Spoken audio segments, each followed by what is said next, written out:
We've got a first look at a new feature that looks like it's going to be arriving in the Siege of Paris DLC, and that's Stealth Cloaks. And they do seem to have a specific function in certain areas, and I'm going to take you through all of the weapons as well that have also been found in the game file so far, and discuss these new hybrid runes and what they actually mean. This is all thanks to Pedder, who's found all of this stuff in the game data, but he'll also say himself, it's not 100% confirmed, even though he keeps getting everything right. Just bear that in mind. And also, big thanks to Ibsarp, who's also shared some awesome pictures of all of these leaks in our Discord channel. Cheers lads, and let's dive in. Now, no bamboozling around, let's talk about the Stealth Cloaks first, and you may remember that we did actually discuss the Bellatorres Robe and the Frankish Travel Cloak a few weeks back, thanks to the man of the hour, Pedder, and now thanks to him, we've got some good solid visuals and stats to talk about. Now let's start with the Bellatorres Cloak, and I think this is one of the few regal purple items I've actually seen in Valhalla. I may be completely wrong there, but it definitely pops off. Big shout out to Ziphios, and apologies if the pronunciation's a little bit rogue there, dude, but he did mention that the Bellatorres Cloak does look like a bit of a reskin of the Brigadine Cape, and I think you're bang on the money there, mate. Good eyes. And also for reference, the Bellatorres Day have also been found in the game files by Pedder, and they're described as being a secretive group of religious zealots intent on casting the devil out of Francia, one exorcism at a time, which does sound a lot like the Order of the Ancients to me. And speaking of which, this group's ties to religion does actually seem to line up quite nicely with the stats on the cloak, as wearing this cloak allows us access to the basement in the Saint Genevieve Church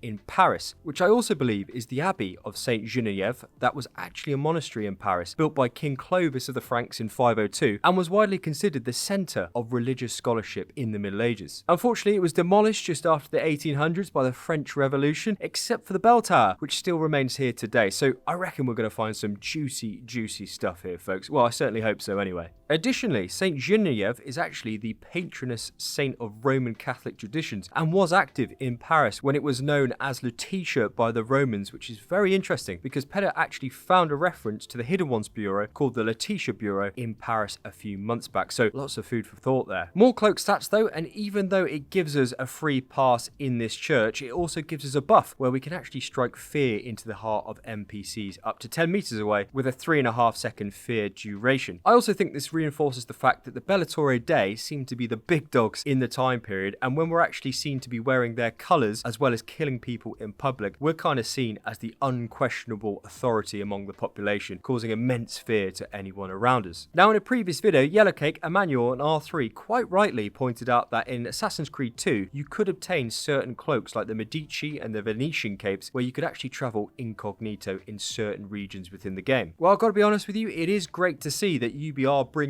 this type of mechanic back, as that's exactly what we can see here with the Frankish Travel Cloak. I don't think this is a reskin, even though it does look a little similar to the Raven's Cloak, to be fair, but you guys are a lot better than me at kind of identifying if it is a reskin or not, so let us all know down below if it is. And the thing is with this cloak, there's actually no stats at all, no perks, no buffs on this cloak at the moment, apart from the description saying that it's actually a cloak made for safe travelling in Francia, which makes me think that everyone and their dog is going to be anti-Viking, so we're going to be utilising this a lot outside in the countryside when we are gallivanting away from the Siege of Paris. Also, that golden shimmer animation, which you can kind of see on the cloak right now, it isn't actually part of the disguise at all as far as I'm aware. I actually believe it's a glitch, and Scather and Smart Glitch Gaming have recently done videos covering this. They make some awesome AC content. Link to their channels is of course in the description. And speaking of the Siege of Paris, I'm actually currently doing a giveaway for the DLC right now. You just need to be a subscriber of the channel, and I've popped the link down below to enter, so good luck. Now let's move on to some weapons. I've got a few more here for you. We've already covered the one-handed swords, the Joyce and the Durandal in previous videos, so go and check that out for a full breakdown. And the same thing goes for the Bloodied Scythe and the Scythe of Tribulation, which you can also get a full breakdown on in this video, but we do actually have a few more weapons of each class to go through. First up, Egbert, which is another one-handed sword, but this time it's one of the famous Ulfbert swords made by master blacksmiths at the time period, and we actually pick up this pretty heavy stun-orientated weapon here. Every time you actually hit an enemy with this weapon, your stun damage will actually increase up to a maximum bonus of plus 25, which to be honest isn't too bad for a stun build. I also think this is going to be an absolutely fantastic transmog option for me though, rather than just using the sword as a bit of a main hand. Next, we've also got the ring sword, and it belonged to Louis the Younger, who was the king of Saxony. He was actually the older brother of Charles the Fat, the main antagonist in this DLC, and the stats on this weapon are absolutely outstanding in my opinion. So you can increase your crit chance when dodging, which lasts for 2.5 seconds, which admittedly is a bit of a small window, but I I actually spam that light attack and dodge button like an absolute rookie, so that's good by me. It also comes with a plus 30 crit chance, and I think this weapon and the Durandal combined are going to be my loadout from what I've seen so far. We also have two more scythes here. First one's called the Wretched Scythe, and it's another crit heavy orientated weapon. This particular scythe allows you to increase your crit chance on a general weapon hit, and just by equipping it, you're going to pick yourself up a nice plus 40 crit chance bonus. And our second scythe here is the Scythe of Revolt, owned by a farmer turned revolutionary, and there's some nice stats on this bad boy as well. So you can increase your speed when surrounded by 3 or more enemies with a plus 20 speed bonus, and I think using this alongside any scythe for one would be good, but in particular the Scythe of Tribulation, which actually sets everything on fire in combat, and it's going to counteract that slow nature of the scythe as well, which I think could be a pretty powerful combo if you're just going to run in and just spin around in a circle. And by the way folks, if you've got any value out of the video so far or learn anything new at all, then a like on this video would be very kind and very helpful. So thanks very much. Now let's talk about some hybrid runes, and this is actually the phraseology that Pedda has coined and chosen to call them, because it hasn't actually been named as hybrid runes anywhere in the game files, but I think it's absolutely bang on for what they seem to be. Now at the moment we've actually got a single perk for a single rune, but it seems that we'll be picking up a little bit more versatility here with these hybrid runes, as they're going to be offering us extra bonuses. So for example, instead of just having a -1 weight rune, we'll now be able to equip a rune which also has the -1 weight reduction as well as an evasion bonus. And this seems to be applicable to all of the runes found in the game files in the Siege of Paris so far, and I think with the recent leveling scaling feature included in the recent update, having the ability to be a bit more creative with your rune choice and trying to push the limits of the gear set with these added bonuses, I think will add a little bit more depth to your loadout selection, is a positive in my eyes. Now all they need to do is just sort out the infantry section regarding runes, so I don't have to scroll for 35 minutes, and that would be absolutely excellent. Now sorting out that rune infantry system does sound great, but what's even better is our Discord community, where we talk about all of this stuff before the video drops and everything not in AC, so do come jump in the lobby and say hi. It would be great to see you here. Also big congrats as well to Annaleek on winning our weekly photo mode competition. Great work, Dudette, absolutely smashing picture. And of course big thanks to Pedda for another first class set of innings, mate. Loving your work, and big thanks from all of us. And I think that's also going to do it for me folks, so I'll catch you all in the next video soon, and of course